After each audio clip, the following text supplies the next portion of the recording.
பாட்டி அன்பரசி அவங்க அப்பா எழுதின லெட்டர் அவ கைக்கே கிடைக்காது பாட்டி அப்படின்னு சொல்லிட்டு அப்படியே பிளாஷ்பேக் போகுது. பிளாஷ்பேக்ல பாத்தீங்கன்னா போஸ்ட்மேன் வர்றாங்க. அன்பரசிக்கு லெட்டர் வந்திருக்கு அப்படிங்கிற விஷயத்த சொல்றாங்க. இதை கேட்டுட்டு நான் வேணா கொடுத்துக்கிறேங்கன்னு சொல்லிட்டு அந்த லெட்டரை வாங்கிட்டு பாக்காங்க. ஒருத்தரும் பார்க்கல. இந்த லெட்டர் வாங்கினதை யாரும் பார்க்கல.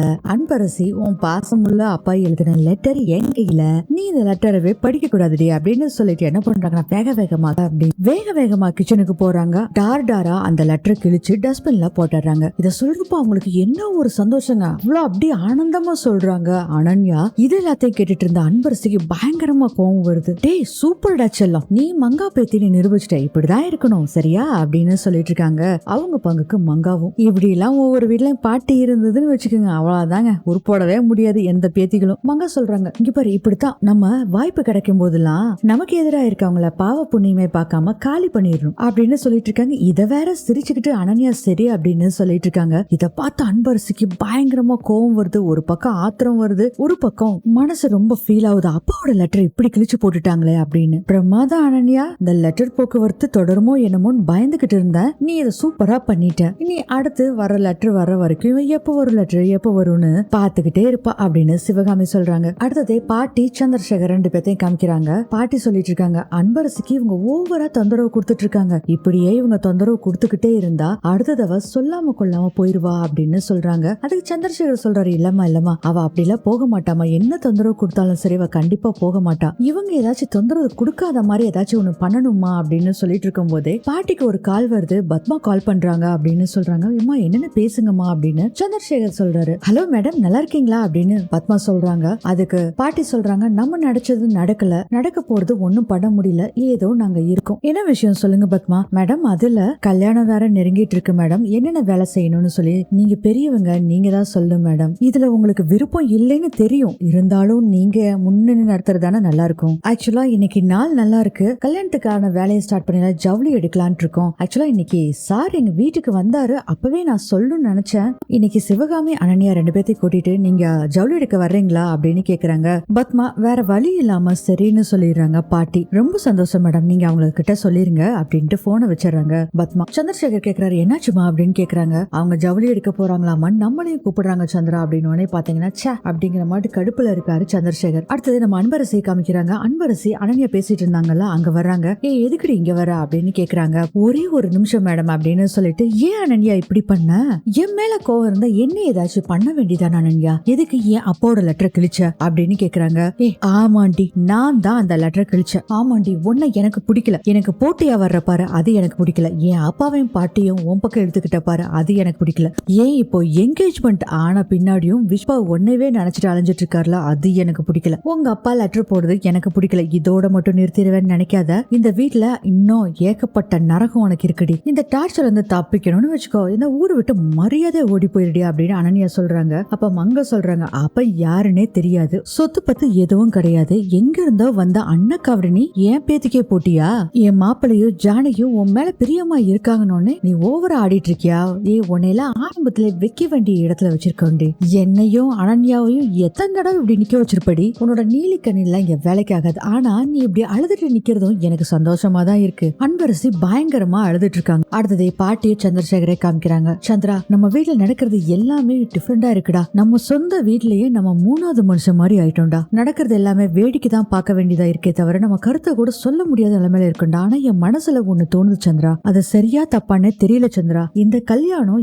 ஏதோ ஒரு ஸ்டேஜ்ல போய் நின்றுன்னு எனக்கு தோணுதுடா அப்படின்னு சொன்னோன்னே, என்னமா சொல்றீங்க சந்திரா, கல்யாணம் நிக்கிறதுல வருத்தம் இல்லைனா கூட அனன்யா எப்படி தாங்குவான்னு எனக்கு அது கொஞ்சம் பயமா இருக்குடா. சரி சந்திரா, நடக்கிறது எதுவுமே நம்ம கையில இல்லடா, நீ சிவகாமி கிட்ட போய் பத்மா கூப்பிட்டான்னு சொல்ற விஷயத்த போய் சொல்லிட்டு வந்துடுடா அப்படிங்கிறாங்க. சரிமா அப்படின்னு சொல்லிட்டு சந்திரசேகரும் அங்க இருந்து போறாரு. அடுத்ததே நம்ம அன்பரசை காமிக்கிறாங்க. அன்பரசை அழுதுகிட்டே சொல்றாங்க, அனன்யா அந்த லெட்டர் எங்க கிழிச்சு போட்டேன்னு மட்டும் சொல்லு அனன்யா, பிளீஸ் அனன்யா அப்படின்னு சொல்றாங்க. அதுக்கு மங்கா சொல்றாங்க, ஏய் நீ அந்த லெட்டர் படிக்க கூடாதுங்கிறதுக்காக தான் என் பேத்தைய கிழிச்சு போட்டிருக்கா, இந்த லெட்டர் எப்படி இல்லாம போச்சோ அதே மாதிரி ஒரு நாள் நீயும் இல்லாம போயிருவ அப்படின்னு சொல்லிட்டு இருக்காங்க. இவங்க பேசிட்டு இருக்கிறதுல ரசிச்சு கேட்டுட்டு இருக்காங்க சிவகாமி. அனன்யா சொல்றாங்க, ஏய் நீ என் கால்ல விழுந்து கெஞ்சினா கூட, ஏன் என் கழுத்தை புடிச்சு கேட்டா கூட ஒரு வார்த்தை கூட என் வாயில இருந்து வராது அப்படின்னு சொன்னோன்னே அழுதுட்டு இருக்காங்க அன்பரசி. நீ இப்ப வலிக்குதா உனக்கு, இதே வழிதானே எனக்கும் இருந்துச்சு, என் அப்பா பாட்டி இவங்க எல்லாருமே உன்னை உன்னை தலையில தூக்கி வச்சு கொண்டாடும் போது இதே வழிதான் எனக்கும் இருந்துச்சு. எதுக்கு எடுத்தாலும் அன்பரசி அன்பரசின்னு சொல்லிட்டு உன்னை தலையில தூக்கி வச்சு கொண்டாடிட்டு இருந்தாங்க.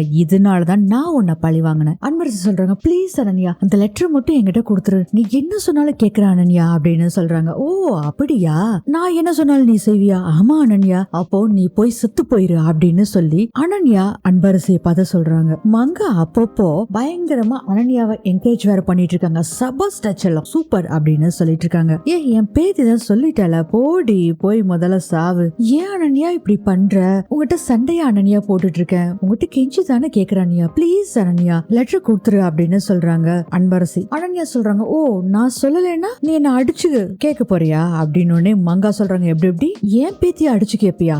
நான் முன்னாடி இருக்கப்பே நீ எப்படி ஏன் பேத்திய அடிச்சு கேட்க முடியும்? உன் கைய முறிச்சிருவன் ஜாக்கிரதா அப்படின்னு சொல்லிட்டு அன்னைக்கு கீழே மாப்பிளையும் ஜானகி இருந்தனால உன்னை விட்டுட்டேன் அப்படிங்கிறாங்க. மேடம் அப்படிலாம் நான் எதுவுமே சொல்லல மேடம் அப்படின்னு சொல்றாங்க அன்பரசி. அந்த லெட்டர் மட்டும் கொடுக்க சொல்லிருங்க மேடம் அப்படின்னு கெஞ்சி கேக்குறாங்க அன்பரசி. அனன்யா செல்லம் நீ சொன்னது சரிதான்டா, சண்டை போடும் போது ஒருத்தனை அடிச்சு துரத்துறது சந்தோஷம்னா நம்ம எதிரிய நம்ம கிட்ட வந்து கெஞ்சி வைக்கிறது அதை விட சந்தோஷமா இருக்கு அப்படின்னு சொல்லி சிரிச்சிட்டு இருக்காங்க மங்கா. அன்பரசியும் கெஞ்சி கேட்டுட்டு இருக்காங்க. அனன்யா ப்ளீஸ் அனன்யா கையெடுத்து கும்பிடுறேன், எங்க இருக்கணும் மட்டும் சொல்லிடு அனன்யா அப்படின்னு சொல்லிட்டு இருக்காங்க. இதெல்லாம் பார்த்துட்டு சிவகாமி சொல்றாங்க, அனன்யா பேசாம அந்த லெட்டர் எங்க இருக்குன்னு சொல்லிரு, போன போட்டு விடு அப்படின்னு சொல்றாங்க. மா என்னம்மா சொல்லிட்டு இருக்க, அழுதுட்டு இருக்க அன்பரசி கிட்ட போறாங்க. கழுத்தை வாய அப்படி நெரிச்சிட்டு சொல்றாங்க, பாத்தியம்மா இது எல்லாமே நடிப்புமா, நம்மளை எவ்வளவு டார்ச்சர் பண்ணிருக்கா, இவள் நீ விடணும் சொல்றியா அப்படின்னு, நீ முதல்ல வா அனன்யா அப்படின்னு சிவகாமி கூப்பிட்டு, நான் எதுக்காக சொல்றேன்னு உனக்கு புரியுதாடி, கல்யாணம் நடக்க போற நேரத்துல எதுக்கு இது மாதிரி பிரச்சனை எல்லாம் சொல்றேன் அப்படிங்கிறாங்க சிவகாமி.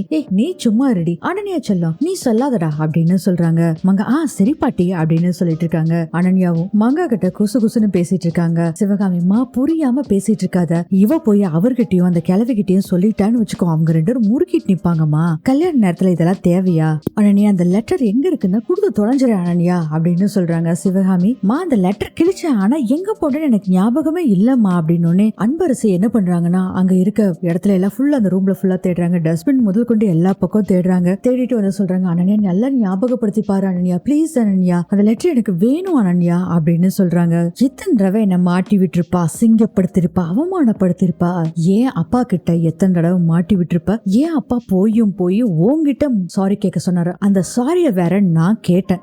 உனக்கு லெட்டர் கொடுக்கலாம் தான் நினைக்கிறேன், ஆனா கொடுக்க கூடாதுன்னு நினைக்கிறேன், ஒண்ணு வேணா பண்றியா அப்படின்னு சொல்லிட்டு அனன்யா அவங்க காலை எடுத்து பெட்ல வைக்கிறாங்க. என் காலை தொட்டு கும்பிட்டு அதுக்கப்புறம் லெட்டர் வேணா வாங்கிட்டு போ அப்படின்னு. அனன்யா வேண்டாம் அப்படின்னு சொல்லி சிவகாமி சொல்றாங்க. கேட்கற மாதிரி இல்ல அனன்யா, இவங்கள ட்ரிகர் பண்ற மாதிரியே பேசிட்டு இருக்காங்க.